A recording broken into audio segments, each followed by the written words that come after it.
Bismillahirrahmanirrahim. Assalamualaikum warahmatullahi wabarakatuh. Alhamdulillahirabbil alamin wassalatu wassalamu ala nabiyyina Muhammadin wa ala alihi wa ashabihi ajmain amma ba'd. Baik santri-santriku sekalian, pada pelajaran tajwid kali ini kita melanjutkan dari pelajaran yang sebelumnya, masih dalam hukum nun sukun atau tanwin bertemu dengan huruf hijaiyah. Setelah kita mempelajari ishar halki, kemudian idgham bigunnah, sekarang kita masuk yang ketiga adalah sebagaimana kalian lihat di buku, bisa kalian buka juga di buku paketnya halaman 11 ya, yaitu idgham bila gunnah. Sebelumnya kita artikan dulu apa arti dari idgham bila gunnah. Idgham bila gunnah terdiri dari 3 kata ya, idgham, bila, sama gunnah. Apa artinya idgham?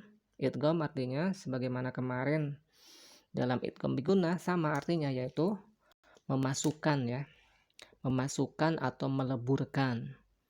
Maksudnya memasukkan huruf nun sukun atau tanwin, kasratain, fathatain atau dhammatain kepada huruf yang setelahnya ya.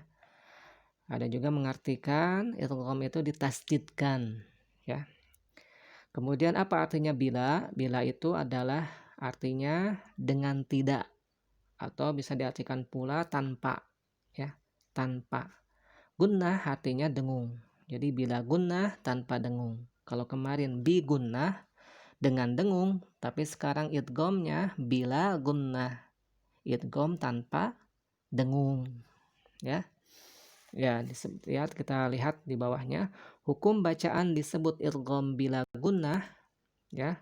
Jadi suatu bacaan ketika kita membaca Al-Qur'an, hukum bacaannya adalah idgham bila gunnah dan harus dibaca dengan idgham bila gunnah apabila nun sukun ya, nun sukun atau nun mati atau tanwin, dhammatain, kasratain atau fathatain bertemu atau berhadapan dengan huruf lam atau huruf ro ya. Jadi huruf idgham bila gunnah ada 2, lam sama ro. Apabila nun sukun atau tanwin bertemu lam atau huruf ro ya. Lihat di bawahnya. Cara membacanya, menidghamkan nun sukun atau tanwin pada huruf lam atau ro ya. Jadi diidghamkan sebagaimana tadi dikatakan, dimasukkan, digabungkan ya, digabungkan nun sukun atau tanwin pada huruf setelahnya, yang huruf setelahnya itu huruf lam atau ro, tetapi tanpa didengungkan, tanpa dengung ya. Contohnya misalkan di sini ada nun sukun bertemu sama huruf lam. Nah, salah satu potongan ayat di sini katakan in lam taf'al. In lam taf'al.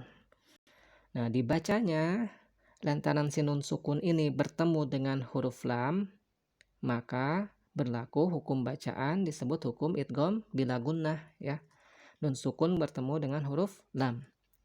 Idgham bila gunnah. Yang mana si nun sukun ini dimasukkan ke dalam lam atau ditasdidkan ke dalam lam atau dileburkan ke dalam huruf hijaiyah lam ya, sehingga dibacanya bukan in lam lagi, akan tetapi bacanya adalah illam ya, seolah-olah si lamnya itu ditasdidkan. Memang lamnya ditasdidkan, tapi tasdidkan di sini tasdid secara hukum, bukan tasdid asli ya. Maka dibacanya bukan in lam taf'al, akan tetapi dibacanya illam taf'al ya, illam taf'al, tidak ada dengung sama sekali ya.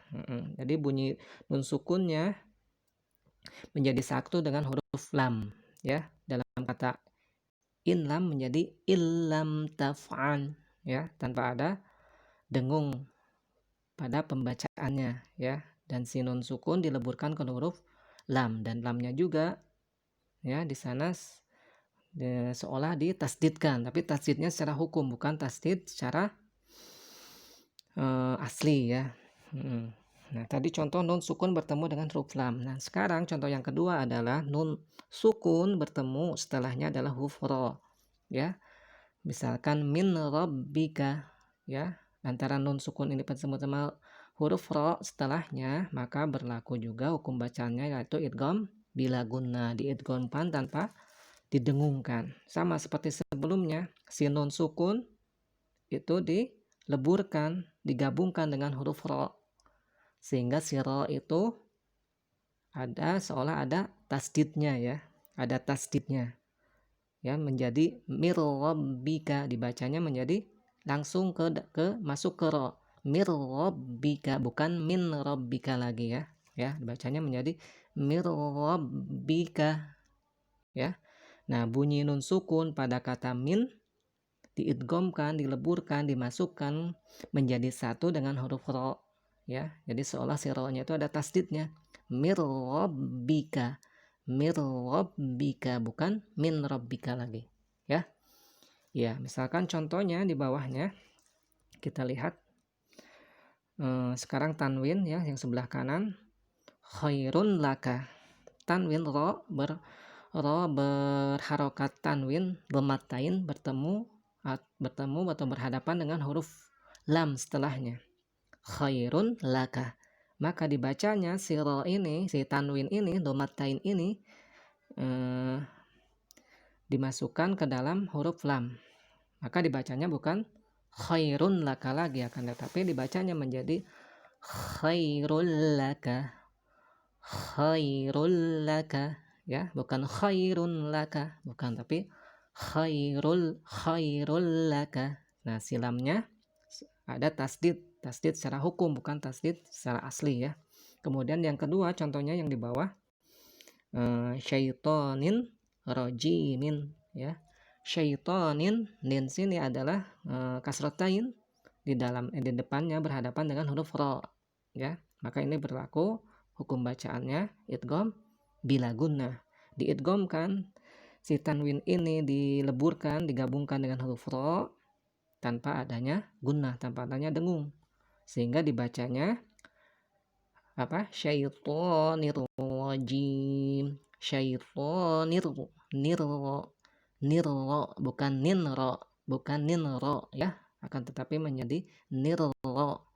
Syaitonir rajim, syaitonir rajim, nirra, ya. Jadi bukan ninra, bukan syaitonin rajim, bukan.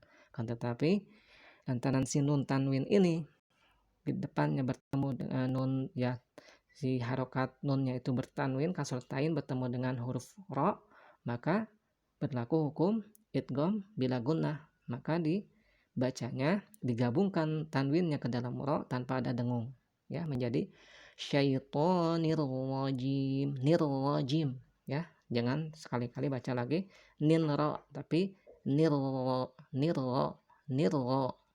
syaitonir rajim, gitu, ya. Selanjutnya seterusnya ya seperti itu.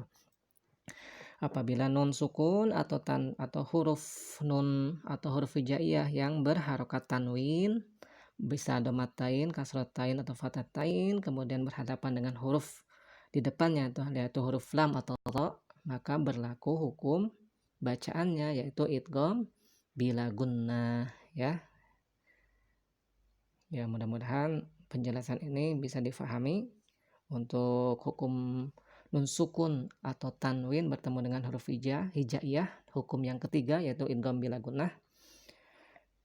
Mudah-mudahan bisa difahami. Mohon maaf jika ada kesalahan. Subhanaka Allahumma wa bihamdika asyhadu an la ilaha illa anta astaghfiruka wa atubu ilaih. Wassalamualaikum warahmatullahi wabarakatuh.